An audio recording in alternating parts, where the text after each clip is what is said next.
Hello, seed lovers. Welcome back to another CreativeDisc exclusive interview with me, Lutfi. And today, guest is coming from UK. Oh my God, she's one of my favorite pop singer right now. I follow her since maybe 2013, since her song with Zedd, Clarity, and her song. Oh my God, her song shaped literally my college years. So we're gonna talk so much about it. Please welcome. This is FOXES. Hello, Louise. Hello. Hi. Hello. Hi, Louisa. Louisa. How are you doing today? I'm really good. Yeah, I'm just in rainy London. So yeah, I'm doing very well. How are you? I'm fine too. I first didn't kind of expect we have an on-face interview like this. Oh my God. Nor did I, because my kitchen is a mess. So. Yes. And I'm on a cafe right now. So, Louisa, what kind of activity that you are doing recently? Well, I've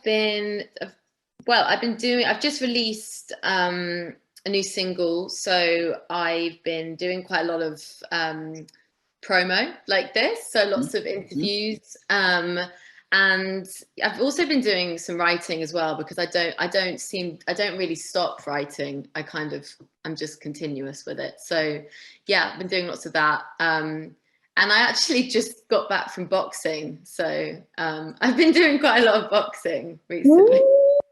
Since when you are start boxing? Not long. I've been boxing for like a month, but oh wow, it's just quite funny because I keep getting back and then going into interviews, and they're like, "What have you been doing this morning?" And I'm like, "I've just been boxing with boxing gloves," and but quite fun. It's quite a good hobby. Ooh. Okay, so let's talk about your newest single called Sister Ray. Tell me more about it. Well, Sister Ray was written along with the album in lockdown, when I was actually just feeling desperate to see my friends. I was feeling desperate to have a night out, and I had like this energy inside that just wasn't being used. Like a lot of people, I just wanted to go out and I wanted to socialize. And then I almost felt like I was like dancing inside, and I was just like hating my house, and I was just feeling really trapped. I think lots of people were. And I wanted to write a song that just took me straight to the dance floor, basically, and made me feel like I was back there and I was free and just completely letting go again. So yeah, that's where it comes from. Yeah. So basically, Sister Ray is like a freedom to dance. Is a freedom to dance song, I think. Yeah, it's like it's also Sister Ray. Sister Ray was kind of in my head like is a character that really reminded me of an old friend of mine. Oh wow. Yeah, and so the song has like a kind of a different meaning, because it's like it's about an old friend of mine that I love very much, that I used to have really wild, fun, incredible nights out with. And so the song is like an ode to that person, and it's about her spirit, and it's about how she made me feel, and so it's kind of. I think like there's a quirky thing in song Sister Ray where I can hear people screaming so joyfully, like in between on ref, maybe after second ref, like people. Is it any reason behind it? Yeah, then I got my friends to send me voice notes. Ooh. Yeah, of like them all go. I said, can we replicate can you replicate like talking as if you're like on a night out? So I got a bunch of my friends in lockdown to send me the voice notes, and there was so much of that. Most of Sister Ray was written on my iPhone because I was singing it all on my voice notes. So yeah, it was it's the first song I've ever written on an iPhone and actually transferred it onto the song. So yeah, it was So basically, the Sister Ray song is like I think it's like quite literally quite representation of your pandemic mood when you are doing something on the iPhone and you are doing something in your home, I think. Yeah, it was definitely a pandemic song. It was written at the height of the pandemic, and I was just so done. I was like, get me out of my house. So yeah, it definitely is, along with a lot of the music that's on the album. But it was just a form of escaping. I just wanted to escape. So yeah, it was like creating a little adventure in a song that I could escape to, basically. So tell me about your future album, The Kick. Well, the Kick, I guess I called it The Kick. There's a track on the album called The Kick. And I do tend to write. I tend to. There's always one song on a record that kind of sums up the whole album. I don't really know why, but I always feel like that. And for this record, The Kick is kind of that, because I felt like I was just wanting to like kick down barriers of like emotions I was feeling. I felt very trapped in myself, and I felt like I had a lot of energy, a lot of emotion, and a lot of like expression that I needed to get out. So it was kind of like having an inner kick inside that I just had to get out of. So yeah, so that's kind of the idea around it. So I think the music's a lot of like expressing a lot of emotion, it's a bit like an emotional whirlpool, if you can imagine that. It's like loads of emotions put into like a big bowl, and they're just swimming around. Yeah. Oh, that's a lot. There's a lot to take on The Kick, I think. Yeah, but I absolutely love it. I think for me, it's the most cohesive,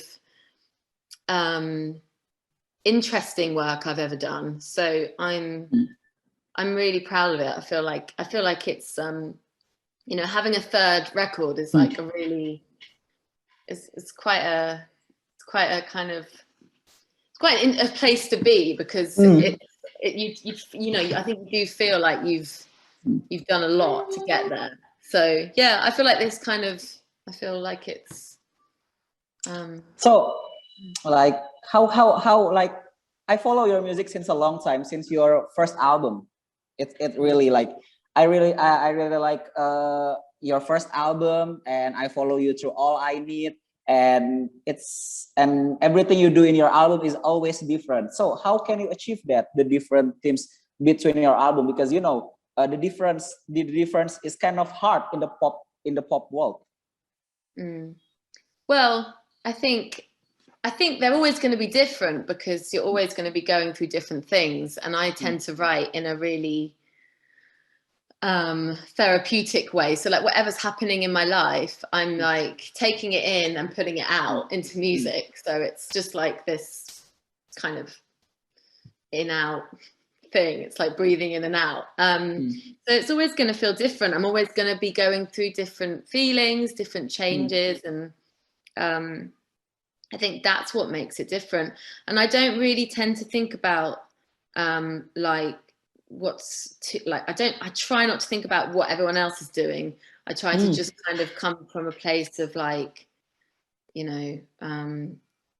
as much authenticity as I can, because I don't know. And that sometimes that's not always a good thing. Sometimes I feel like my records probably just sound like they're not, I don't know, like they don't sound like everything else. But I think that's in a way a good thing. So I think that's how they're different.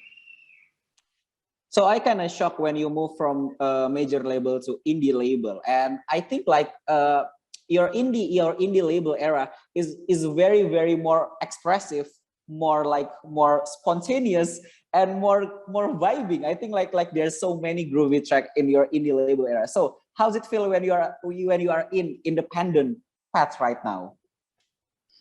To be honest, I mean, it's where I want to be, and it's quite interesting to go from a major label to an independent label, because I think I've always been at, you know, in my heart, and very, you know, I wrote my first album in a bedroom. You know, nothing's ever felt like, you know, superstardom, or like, it's always felt very intimate and very raw. So I think my music's probably meant for an independent label.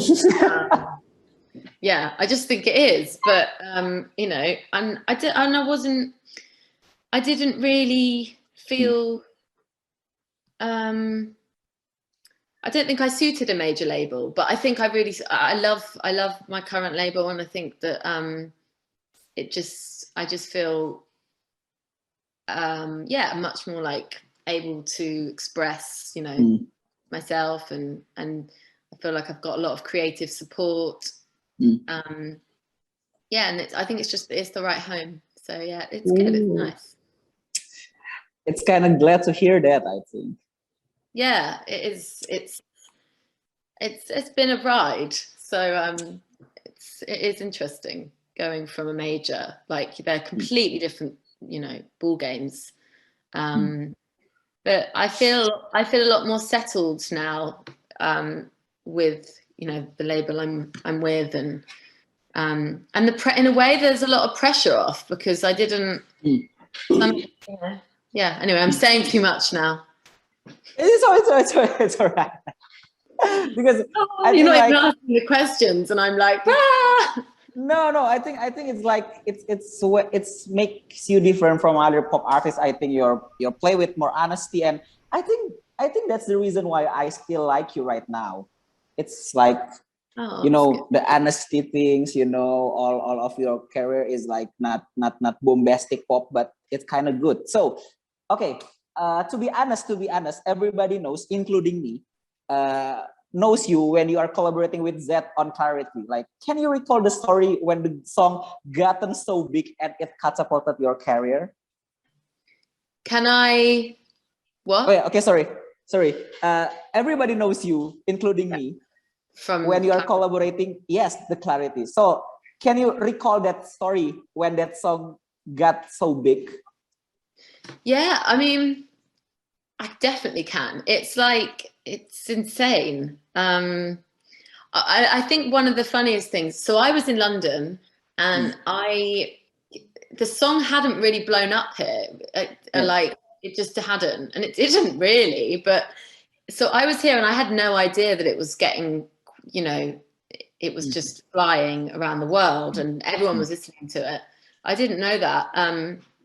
So I was just here hanging out, just writing music in my bedroom, and it took me going on a trip. I hadn't even met Zedd. We'd just met on Zoom. Actually, it was like it is now.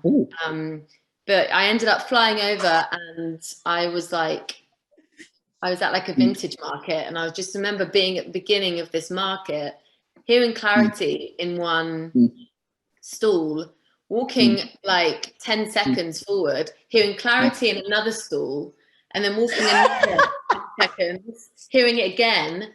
And then I just walked like down this market, and it was like my voice was everywhere. And I was just going, what is this? I thought someone was playing like a weird joke on me. And I remember I was like with my manager, and I was like, what is going on? And he was like, I don't know, but this is insane.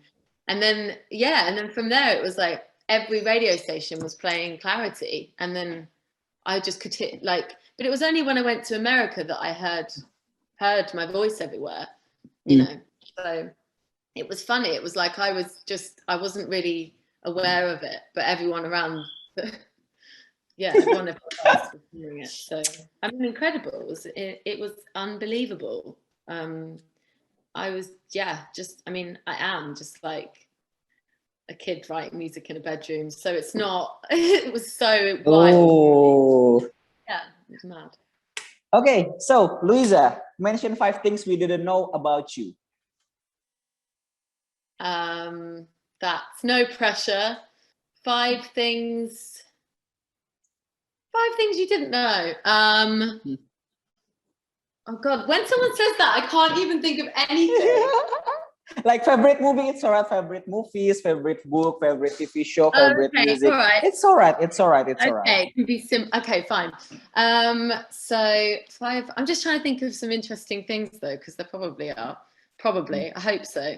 Interesting things.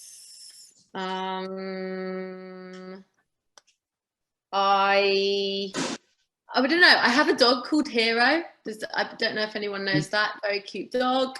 I'm very inspired by 90s. Sorry, not 90s. By 70s horror. I love 70s horror. I don't know if anyone would know that. But what kind of 70s horror? It's can Stephen King. 17 is that 17? Yeah, maybe. But like, I love things like Suspiria. Things like that, like Dario Argentino. I love his movies. He's got like some really specific 70s horror movies that are, have really great soundtracks. And then like early Wicker Man, not early Wicker Man, like the first Wicker Man, I love. So I get a lot of inspiration from soundtrack. In my music, so that's one thing. 5. Yes, the third one. Oh my God. God. Okay. No. I don't know. Favorite movies. It can be favorite movies. But I've just said my favorite movies. So oh my God. Favorite soundtrack. Favorite album. Maybe like the last 3 is favorite album.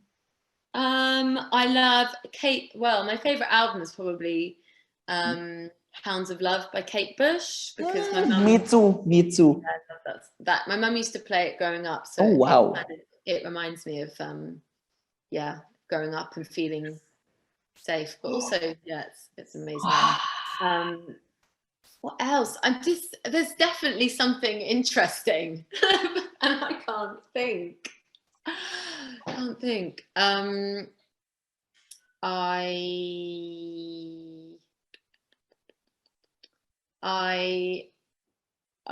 only think of like embarrassing things now, which is really bad. I box. I'm going to be a professional boxer. That's the 4th one, and the 5th one is the 5th. The 5th one is oh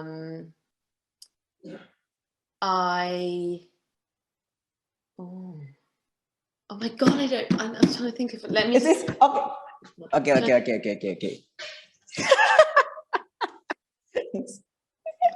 Must be a good one. Why can't I think of a good one? Oh, I know. I once met Beyonce. This is quite a good one. I met Beyonce. I don't know why this came to my mind, but I think because this is like an interesting thing that I always forget. I once met Beyonce and I didn't know what to say to her, so I just froze. And she looked at me and she was like, "I like your mascara," and she asked me what mascara I was wearing, and I just said Beyonce. You form friendship with you met Beyonce because it's mascara things. Oh my God, that's an unexpected thing. Extremely embarrassing from my side, but yeah. Thing. Fact. Yeah. So, Louisa, it wraps up our interview for this. Thank you, Louisa. Thank you for this interview. Thank you. So, ladies and gentlemen, this is Louisa, aka FOXES. Thank you. Thanks.